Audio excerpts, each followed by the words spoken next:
ഈ ഒരു വീഡിയോയിലൂടെ നമ്മൾ 1-2 അപ്ഡേറ്റുകൾ നോക്കുന്നുണ്ട്. സോ നിങ്ങൾ ആദ്യമായിട്ടാണ് ഈ ചാനലിൽ തീർച്ചയായിട്ടും ഒന്ന് ലൈക്കും സബ്സ്ക്രൈബ് ഒക്കെ ഒന്ന് ചെയ്തിട്ട് ഈ ഒരു വീഡിയോ തീർച്ചയായിട്ടും കാണാനായിട്ട് ശ്രമിക്കുക. ആദ്യത്തെ അപ്ഡേറ്റ് എന്ന് പറയുന്നത് നമ്മുടെ കേരള ബ്ലാസ്റ്റേഴ്സും ഐസ്വാൾ എഫ്സിയുമായിട്ട് ബന്ധപ്പെട്ടിരിക്കുന്ന ഒരു അപ്ഡേറ്റ് ആണ്. എന്തായാലും നമ്മുടെ കേരള ബ്ലാസ്റ്റേഴ്സ് ഐസ്വാൾ എഫ്സിയിൽ നിന്ന് ലെഫ്റ്റ് വിങ്ങറായ ലാൽത്തൻ മാവിയെ സൈൻ ചെയ്തിരിക്കുകയാണെന്നാണ് നമുക്കിപ്പോൾ അറിയാൻ സാധിക്കുന്നത്. ഐസ്വാൾ എഫ്സിയുടെ one of the best player എന്ന് തന്നെ നമുക്ക് പറയാം. കാരണം അദ്ദേഹത്തിൻ്റെ മാർക്കറ്റ് വാല്യൂ നോക്കിയാൽ മതി, ഏതാണ്ട് 1 കോടി രൂപയാണ്. അതുപോലെ തന്നെ കഴിഞ്ഞ സീസണിൽ 2 ഗോൾ 3 അസിസ്റ്റും അദ്ദേഹം നേടിയിട്ടുണ്ട്. എടുത്തു പറയേണ്ട ഒരു കാര്യം എന്ന് പറയുന്നത് ഐസ്വാളിൻ്റെ അക്കാഡമിയിലൂടെ കളി പഠിച്ചു വരുന്ന ഒരു താരമാണ്. അതായത് ഐസ്വാളിൻ്റെ ഒരു യൂത്ത് പ്രോഡക്റ്റ് എന്ന് തന്നെ അദ്ദേഹത്തെ വേണമെങ്കിൽ പറയാം. തുടർച്ചയായിട്ട് 3ാമത്തെ താരത്തെയാണ് ഐസ്വാളിൽ നിന്ന് കേരള ബ്ലാസ്റ്റേഴ്സ് സ്വന്തമാക്കുന്നത്. ആദ്യം നോറ ഫെർണാണ്ടസ്, പിന്നെ അമാവിയ, അതുപോലെ തന്നെ ഇപ്പോൾ ലാൽത്തൻ മാവിയ, അങ്ങനെ 3 പ്ലേയേഴ്സിനെ സ്വന്തമാക്കിയിരിക്കുകയാണ് കേരള ബ്ലാസ്റ്റേഴ്സ് ഇപ്പോൾ. പിന്നെ ഐസ്വാളിൽ നിന്ന് കുറേയധികം താരങ്ങൾ പോകുന്നുണ്ട്. എന്താണ് അവർ ഇത്രയും താരങ്ങളെ വിട്ടുകൊടുക്കുന്നതെന്ന് അറിയില്ല. അതായത് പല ISC ക്ലബിലേക്ക്.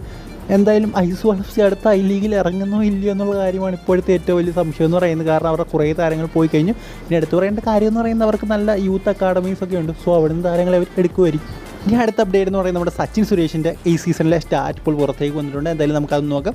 15 അപ്പിയറൻസ് ആണ് അദ്ദേഹം നടത്തിയിരിക്കുന്നത്. 1298 മിനിറ്റ് കളിച്ചു. 5 ക്ലീൻ ഷീറ്റ് അദ്ദേഹത്തിൻ്റെ പേരിലുണ്ട്. 33 സേവ്സ്, അതുപോലെ തന്നെ 139 റിക്കവറീസ് ആണ് അദ്ദേഹത്തിൻ്റെ പേരിലുള്ള. എന്തായാലും വേറെ ലെവൽ പെർഫോമൻസ് എന്ന് പറയണം. കാരണം 5 ക്ലീൻ ഷീറ്റൊക്കെ അദ്ദേഹത്തിൻ്റെ പേരിലുണ്ട് 15 മത്സരങ്ങളിൽ നിന്ന്.